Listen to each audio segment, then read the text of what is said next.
পাকিস্তানে এত fast bowler থাকতে কেন বাংলাদেশ থেকে বিশেষভাবে উড়িয়ে নেওয়া হলো নাহিদ রানাকে?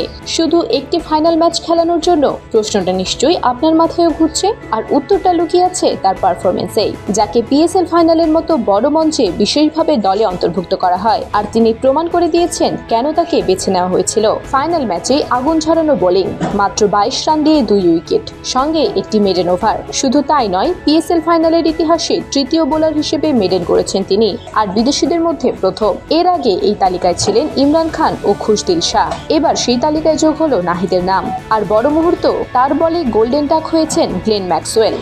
এছাড়া 146 কিলোমিটার গতির দুর্দান্ত ডেলিভারিতে বোল্ড করেছেন হুসাইন শাহকে। পুরো টুর্নামেন্টেও ছিলেন ধারাবাহিক, 5 ইনিংসের 9 উইকেট, ইকোনমি মাত্র 5.44। আর করাচি কিংসের বিপক্ষে সেই ভয়ঙ্কর স্পেল, 4 ওভারে 7 রান 3 উইকেট, যার মধ্যে ছিল ডাবল উইকেট মেডেন। সব মিলিয়ে এটা পরিষ্কার পাকিস্তান ভুল করেনি, তারা চিনেছে বাংলাদেশের এক আসল রত্নকে। নাহিদ রানা এখন শুধু একটি নাম নয়, তিনি একটি সম্ভাবনার প্রতীক, ভবিষ্যতের গতির আতঙ্ক। শুভকামনা নাহিদ রানা, বিশ্ব মাতিয়ে বাংলাদেশকে আরো গর্বিত করুন।